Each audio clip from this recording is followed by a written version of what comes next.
Hi, I'm Madeline Hunter. I'm a PhD candidate at the University of Cambridge with the Centre for Research in Children's Literature at Cambridge. Our talk today is going to be largely about the response of children's publishing to the current pandemic and how this kind of relates to a larger kind of legacy of storytelling and its therapeutic benefits for children. So, in a radical departure from many of the talks today, my talk is going to talk about the response of children's media industries to the pandemic. It's going to be a whistle-stop tour of how different children's media industries have attempted to adapt to the relocation of children's educational, social, and leisure activities online, and in turn how this circumstance has reshaped how these industries operate. So, going to try and share screen. Okay. Was not as yellow on my laptop, but here we are. Now, since I'm here with a children's literature department, I'm going to start from publishing. We've already heard from several other speakers today about how children's publishers have attempted to produce a host of new books and titles to help children grapple with the pandemic. But one of the other responses that children's publishers have had to the current situation has been the relaxing of copyright restrictions around some of their titles in order to enable teachers to keep using books in their live storytelling experiences across virtual platforms. It's kind of a copyright gray area. Companies such as Penguin, Bloomsbury, Walker, Hachette, and HarperCollins have all produced special guidelines for teachers.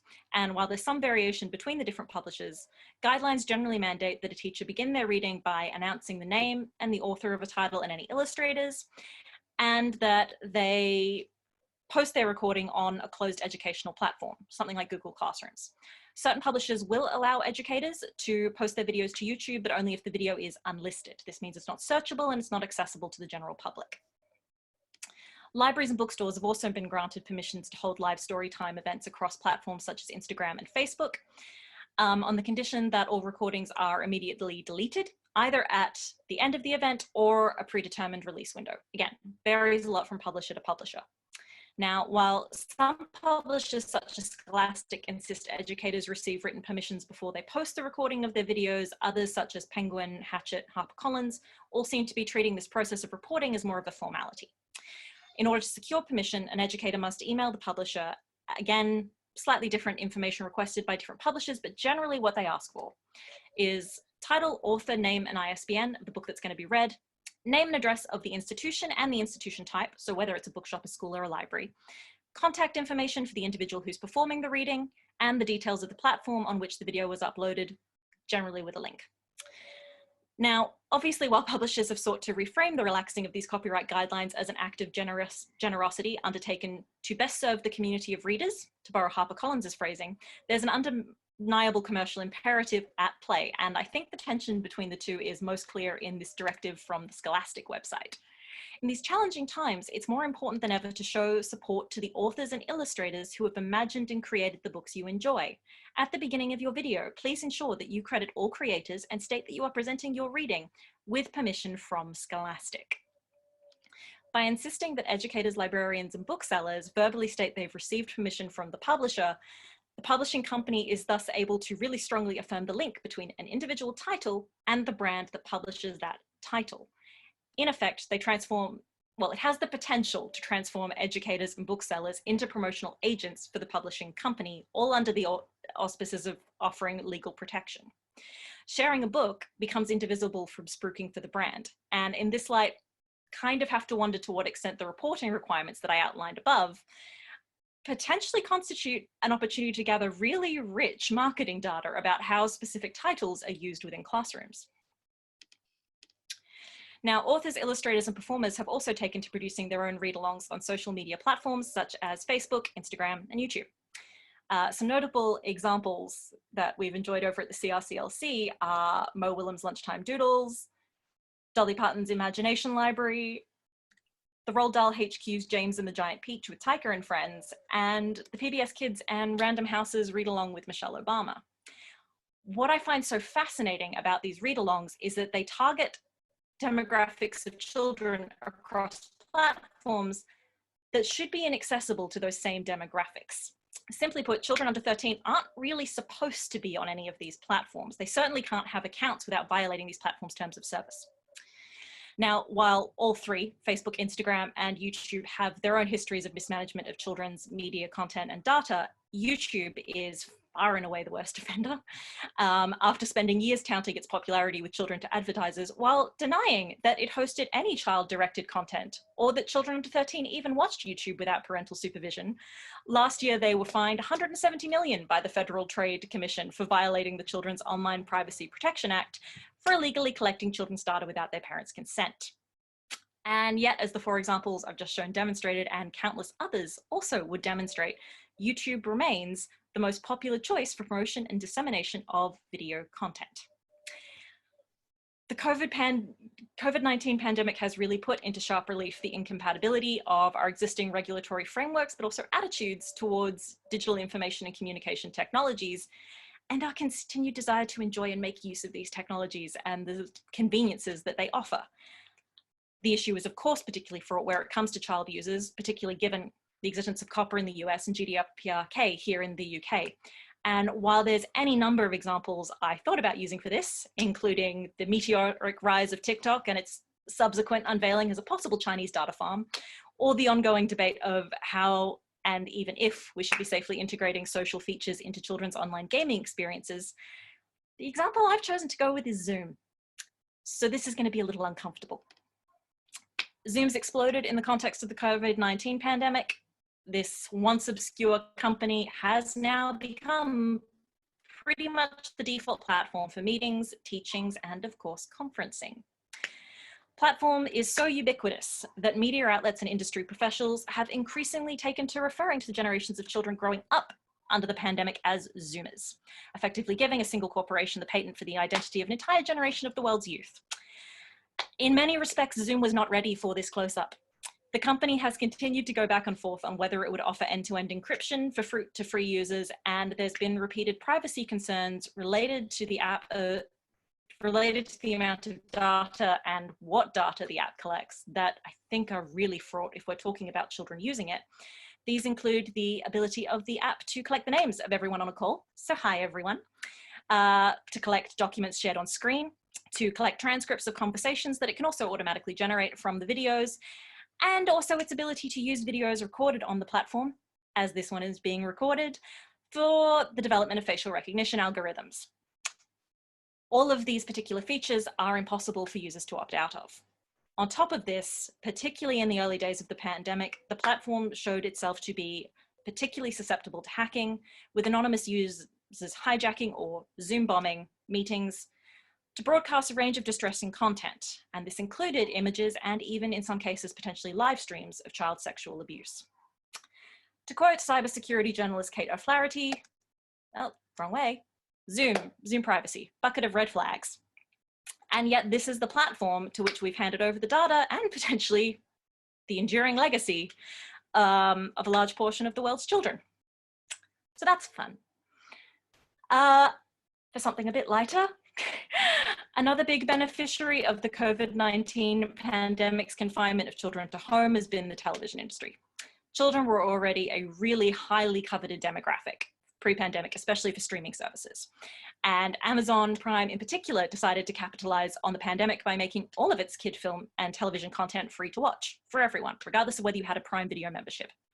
As the pandemic has continued and the world has got increasingly used to our new normal, Amazon scaled back these free offerings and is now offering, as you can see here, a small selection of Amazon original titles only, presumably hoping to hook child users onto its exclusive content as a means of justifying the value of a subscription for the family as a whole, especially when the kids are going to be spending a lot more time at home watching the television. The school closures have, of course, resulted in children spending an increasing amount of time engaged with screens. And really interestingly, this has kind of given the television a renewed significance in the family that's very close to the old significance it used to have in the family home.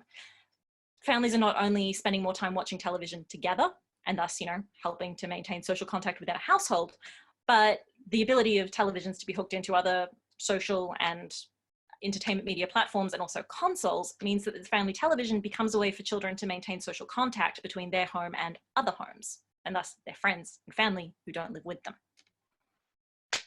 The film industry has had a much more challenging time of things, and the COVID-19 pandemic has pretty much decimated the global box office, with one exception. Universal's decision to skip theatrical release and take Trolls World Tour straight to premium video on demand release has meant that the film is by default pretty much the biggest grossing film since theaters closed back in March. In 3 weeks, the film earned $100 million, which is a higher figure than the original Trolls film made in 5 months of screenings. The unprecedented success of the direct-to-video release sparked a row between Universal Studios, who produced the film, and AMC Theaters, which theater chain in the US, with the theater chain threatening to refuse to show all future releases and prompting a host of similar headlines. Now, whether or not Trolls World Tour has single-handedly killed the cinema industry, you only need to look at reports from the newly reopened UK box office to see the centrality of children's and family entertainment to the global film industry. Toys have also had a really complicated run of things during the pandemic. On the one hand, high street stores are struggling to stay afloat because they can't open. And Amazon also chose to classify toys and games as non-essential goods, which is something we can discuss in question time because it's an interesting choice to have made.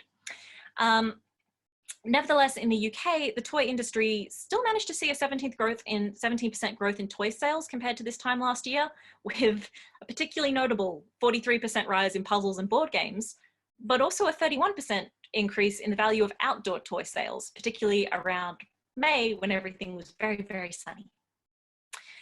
Even still, large toy companies have still felt the need to adapt their offerings to an increasingly online world, with many developing online play and learning hubs that are addressed to both parents and children. My personal favorite has to be the Mattel one. I just really like the desperation of keep playing. It's morbidly fascinating.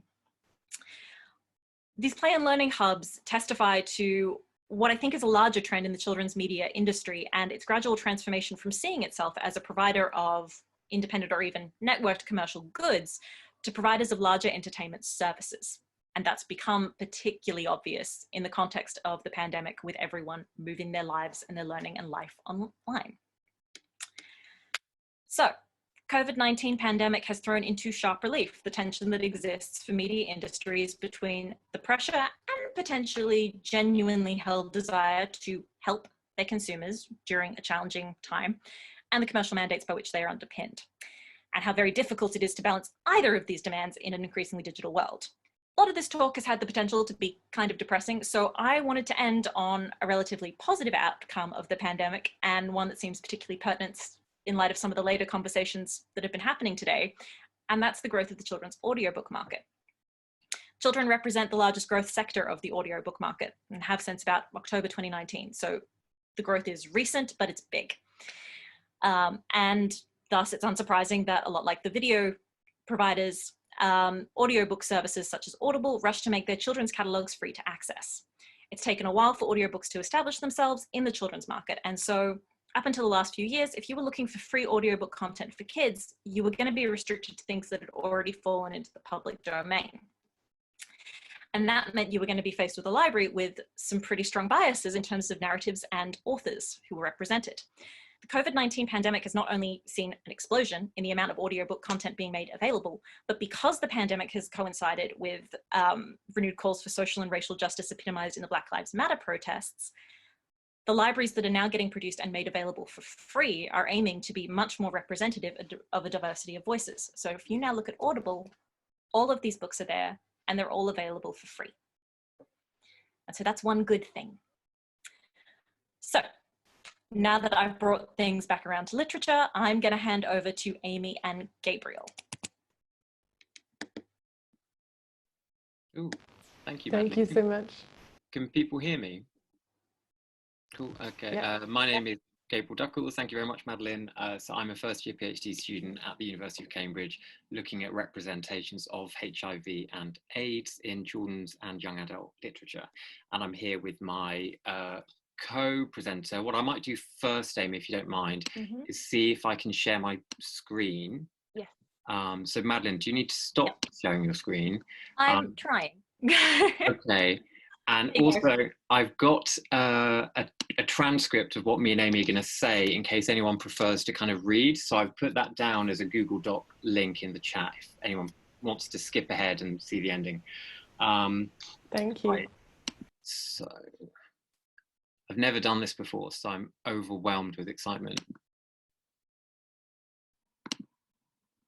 Okay, are you now seeing the PowerPoint screen, right? Yeah. And then Amy, can we see you? Yeah. Okay, so what happens? What about now? There we go, that's perfect, isn't it? Except it's loading. Come on. It's just a backdrop, Amy, that I think will, yeah, so Amy, you just start. Perfect. So thank you. As Gabriel said, my name's Amy Ryder. I'm an MEd student at the Faculty of Education, University of Cambridge. And my research focuses on illness narrative in children and teen cancer YouTube channels, alongside looking at constructions of the cancer experience in YA fiction. So thank you very much, first of all, for having us at today's conference. It's been a really great day to be part of such an interdisciplinary group focused on children and childhood and what this means in the COVID-19 context. And Gabriel and I are delighted to be sharing our own contribution. I can't take credit for the title because that's all Gabriel, but the title is How to Have Children's Literature in a Pandemic. So as we've heard earlier today, representations of COVID-19 demonstrate this ancient relationship between narrative and illness within the terms of today's ongoing health crisis. And illness and disability famously demands a story. And through COVID-19, this story has become everyone's story and exposes the bibliotherapeutic potential of the book as cure or reading as healing. And COVID-19, as we know, has shut down libraries, has shut down bookshops, and this has worked in some ways to undermine traditional print texts and disrupt what we traditionally think of as good, in inverted commas, children's literature. So this raises the question then, how can we tell this story? And as we've seen and heard about all today in fascinating detail, is the response to the impact of global lockdown in an abundance of digital picture books addressing the pandemic, which has emerged over the last 6 months.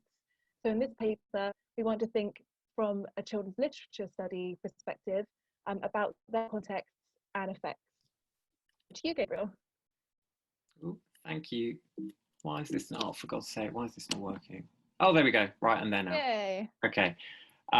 Great, so thank you, Amy. So this is just for anyone who wasn't here earlier, this is kind of the main database, which is collecting the electronic picture books which have emerged kind of spontaneously, organically representing COVID-19 around the world. And this is what the team at Queen Mary talked about really well earlier. So these new works are freely downloadable for those with access to a tablet or a smartphone. Their availability is symbolic of their intended charitable purpose as ephemeral artifacts in the initial crisis of lockdown. Each picture book has an overt pedagogy, mask wearing, staying at home, hand washing, grief, making plain the enormous impact of COVID-19 on children's lives. In this regard, we might these books, they could be misunderstood as ephemeral and utilitarian and therefore bad children's literature. By bad children's literature, what I'm thinking about is that children's books have been vehicles for moral and practical instruction ever since their pre-Victorian origins, and many children's literature scholars have derided the most unsubtle examples of this as baldly didactic. But of course, COVID-19 is not a time to be subtle.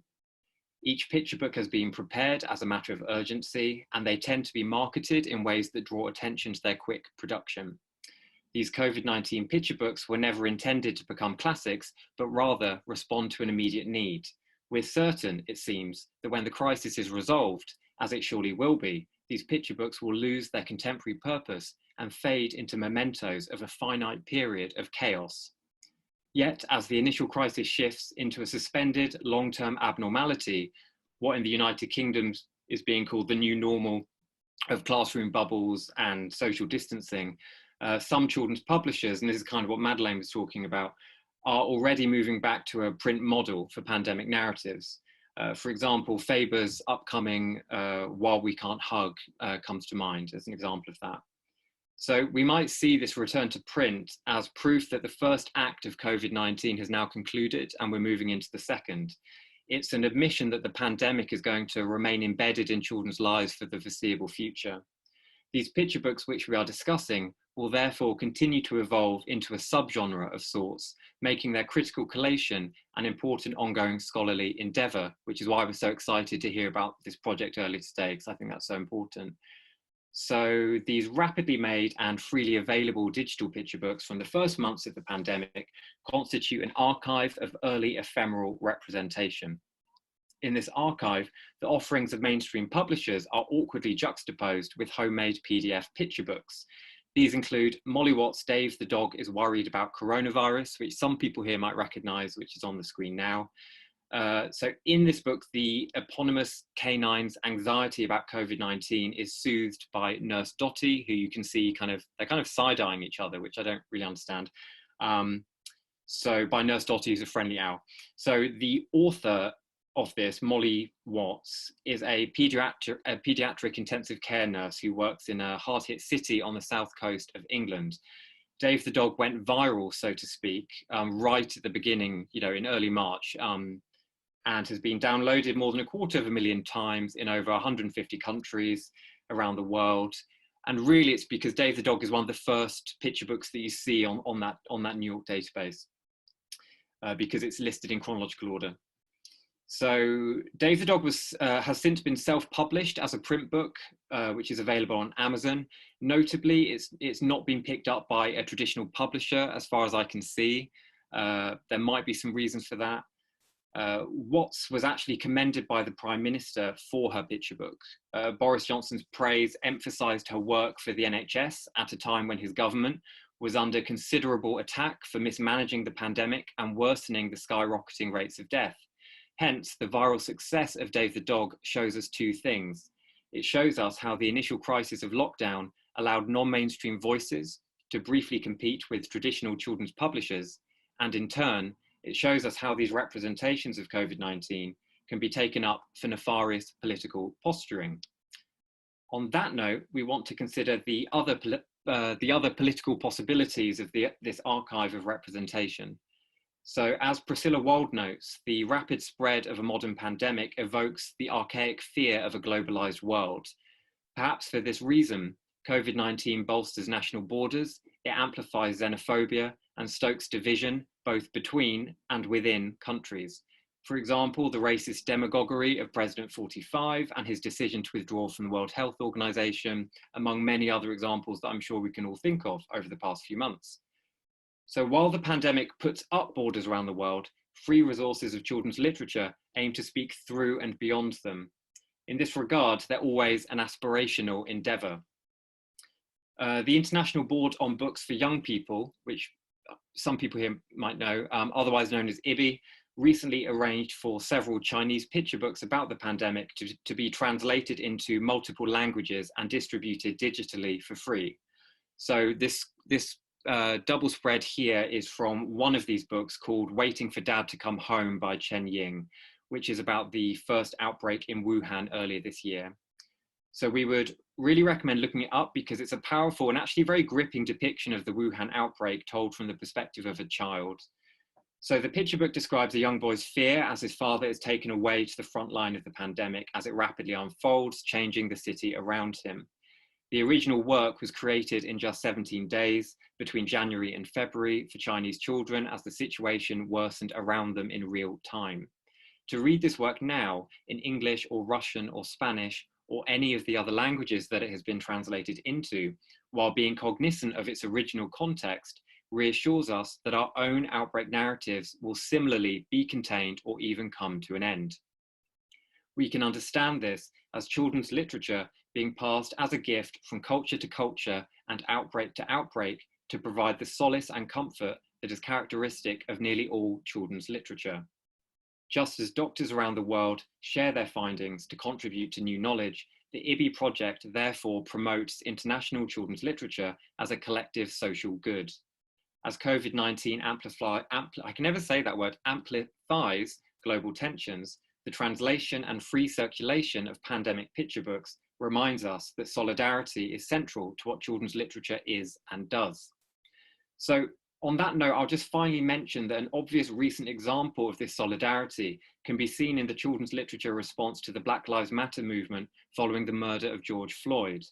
In the wake of global protest, several publishers and organisations offered freely downloadable picture books and reading lists that support anti-racist education alongside their pre-existing COVID-19 resources. As you can imagine, this makes quite a dystopian homepage. It is possible that there would not have been the same publishing response to Black Lives Matter without the significant changes in copyright, distribution and culture, which has been brought about by the initial crisis of COVID-19 and which Madeline summarised really beautifully just now. So the pandemic picture books that we've discussed in this short paper are therefore bound up in the mediation of connected social issues and crises, which is really important because, you know, the pandemic itself, as we know, can't be disarticulated from pre-existing inequity. So I'll pass back to you now, Amy, if that's okay. Yes, so just to conclude, this initial and really importantly digital context of COVID-19 picture books has challenged how we traditionally define good or useful, both in inverted commas, children's literature. These picture books, they're political and they can be used as political symbols. They reaffirm the essential role of narrative in supporting young people and again illustrate this ancient relationship between literature and illness. And if the act of storytelling is a way to make complex issues coherent, this is true not only for the children for whom these picture books exist, but for our wider global community of authors, illustrators, publishers, teachers, librarians, and us as scholars. So we create and support children's literature as a way to guard our own faith in the future with or without COVID-19.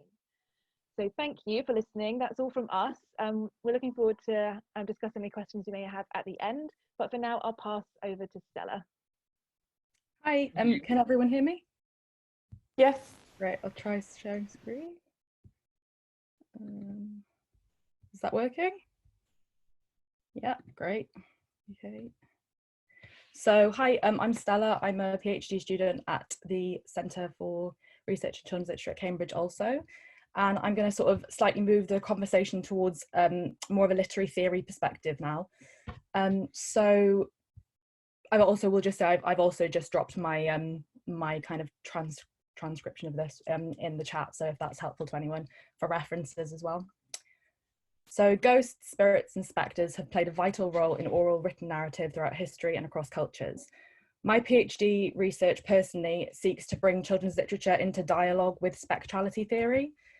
By that, I mean the literary and theoretical model that mobilises ghosts and haunting as an analytical tool, a conceptual metaphor, if you will, that performs theory or performs theoretical work. Through this critical lens, haunting can be read as a moment in time when things are not where they should be, when things appear out of their assigned place or history appears in the present, feelings and experiences that appear to have been gone show up, you know, unrecognisably without any sign of leaving. And it's this socio-political, psychosocial state which haunting refers to. As such, the COVID-19 crisis exemplifies this exact precise definition of haunting. Every day, I'm sure we're all very familiar with news stories that breathe life into past pandemics and epidemics, noting the similarities of experience between us, our current situation, and our predecessors who faced HIV, Spanish flu, cholera, the plague, you know, going back even as far as that. In Spectres of Marx, which is a key theoretical text for my personal PhD, Derrida talks about hauntology, offering this as an unsettling of ontology, as a way of being with ghosts or learning to live with ghosts. So according to Derrida, a spectre can be defined as a revenant, an evocation of something that was reappearing. And in this case, in our case, in general terms, we're haunted by the spectre of past pandemics, of past mass illnesses, signalling the unbidden imposition of past experiences on our present and future. However, we're also haunted by our own less ubiquitous past experiences. So our personal experiences or children's personal experiences in this context of confinement, displacement, isolation, loneliness, and that all, I think, are rematerializing for us in lockdown. Critics within trauma studies have expanded on this paradigm to address catastrophic personal and collective experiences and acts of witnessing and testifying to those. So in this paper, I'll be using this framework, which I use in my PhD, to argue that children's literature has come to imagine itself as a medium through which the ghosts of the historical past may be channeled to the children of today. So in my personal opinion, there is no place where ghosts are more consistently and persistently alive than in the themes, characters, and worlds of books. As Madeline, Gabriel, and Amy, in terms of this panel, have all shown, but also, to be honest, all of the conversations from today have shown, children's literature and children's media as markets are certainly equipped to produce content specific for this crisis, rather than relying on sort of belated representation. However, I also see much value in looking back at the extant literature that we have and continuously study and read with our children that have shaped these industries that we're talking about, and also the academic discipline that those of us within children's literature have come to know. So basically suggesting that these narratives, these new narratives, are also part of a wider literary legacy. Jacqueline Rose famously said that if children's fiction brings an image of the child, builds an image of the child inside the book, it does so in order to secure the child outside of the book. Books and their content cannot be extrapolated from their readership in this way. I don't think I need to convince any of you of the value of reading. I'm sure that's kind of been clarified really throughout today. But what I will say is that there is an undisputed evidence base that supports reading literature as a mechanism for children to develop emotional competence. That is emotional vocabulary, emotional knowledge, recognition of masked feelings, and also seeing sort of a development of empathy as an ability not only to understand experiences, but to share experiences and feelings with characters in books. So, you know, in the UK, we have Empathy Day as a initiative that's kind of really being heralded in schools, and the idea that children's literature can be used in that context for empathy building books and this kind of thing. And to make the connection here to trauma and trauma theory within literature, Ronnie Natov tells us that you can find your experience reflected in books. You need not deny your experience, as others have been there too. Reading books with similar themes to mirror experiences that children are currently going through gives the opportunity to share in an emotional dialogue with characters. Thus, thinking about this from a spectrality theory perspective, we might say that ghosts that arrive from the past are here seeking to establish a dialogue with the present, with the children of the present. The texts which I'm going to make reference to are specifically canonical texts for the purposes of the fact that they're sort of touchstones of what we might know as children's literature and what have been most widely researched as, again, this kind of discipline of children's literature. And also I'm hoping that all of you, you know, regardless of sort of where you're coming at this from, will probably have familiarity with these just because they're extremely popular. But they are also kind of revenants in their own right. They are continuously remaining in print, being republished for a new generation, and sort of speak quite nicely to that as well.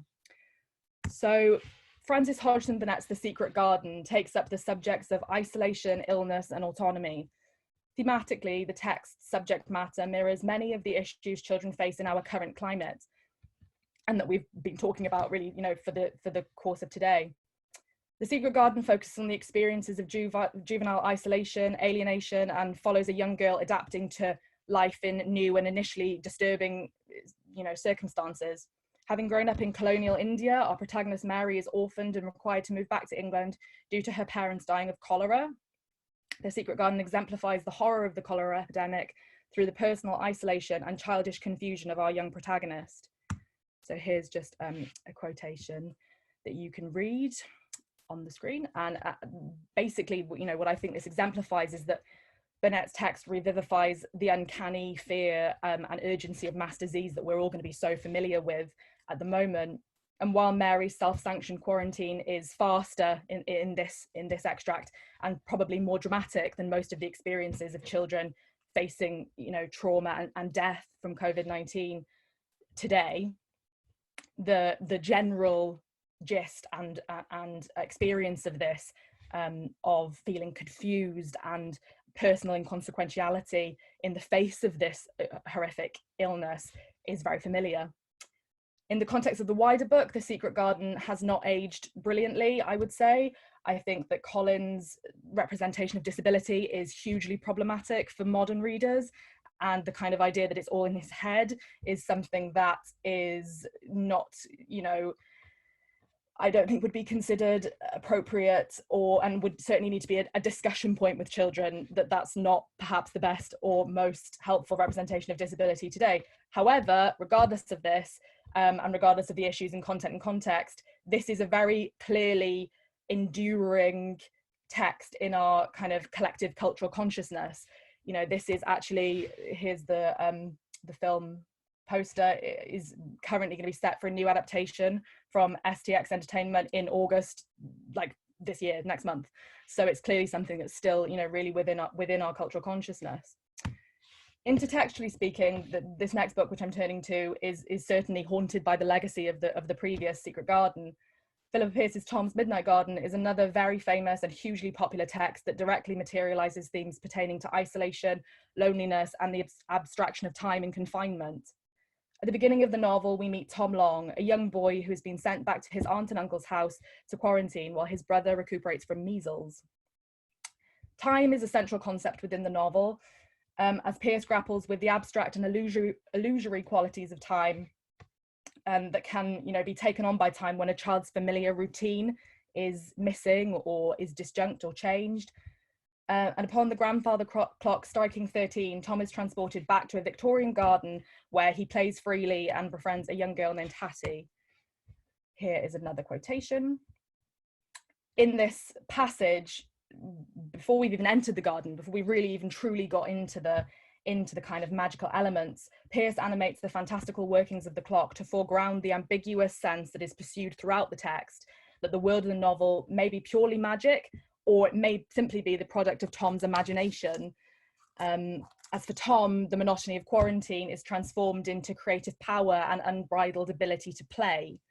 For modern children that engage with this text, particularly with the understanding of COVID-19 and how it's affected us,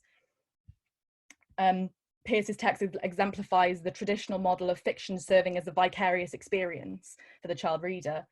Yet what's most interesting about Tom's own imaginative play is that it not only materializes for us reading it, or for our children within our current context reading it, a sort of one generation spectrality, it actually reads back 2 generations, because Tom himself is also going back into the past as part of this play. So we, or, you know, the reader from our era is reading back to the 50s and then back again to the Victorian era, and thus we have these kind of layers of spectrality, which I think is really interesting.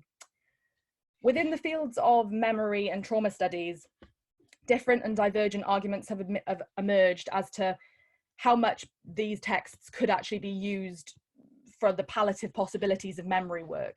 The discussion is at risk of bearing little witness to specificity, I think. Andrea Hussein's criticism of trauma studies has famously called for a remembrance in which memory and trauma are not treated as synonymous. And while it's important that young people are able to share in the experiences and mutual feelings of characters across time, I wish to stress that homogenization may lead to opaque representation of this current crisis. However, saying that, spectrality theory tells us that the spectre is always coming and going. Derrida's conceptualization of the spectre is about both being revenant, invoking what was in the past, and arrivant, announcing what will come and in the future, and as such operating on a number of temporal planes, most crucially the future in its interaction with both the present and the past. So less enigmatically, what I mean by this in relation to children's literature, as I see it, is the potential for different rearticulations of repeated experience and possibility. So as Gabriel and Amy's discussion of COVID-19 specific texts just showed us, the themes that are pertinent to children's literature throughout time are being reproduced in these kind of new and specific ways. I think this has also been exemplified really throughout the context of today. You know, specifically, I think I was thinking about these ideas of spectrality across time in relation to the Queen Mary team, you know, whole project really. And, you know, the crux of this for me is that, as Anastasia Alanowitz tells us, children's literature has come to imagine itself as a medium through which the unruly ghosts of the historical past may be channeled to the children of today. Children's literature, in a broad sense, can provide a space for children readers to connect with those who've experienced challenging times that are similar to theirs in the past, and in a fictional realm where they can have opportunities to discuss and engage with these ideas in the past. That's something that also has come up today, the idea that children kind of go, oh, you know, this happened before, whatever. But also simultaneously, children's literature can extend a literary legacy that furthers representation and complex traumatic events that are specific for each new generation. So that's all for me. Thank you for listening.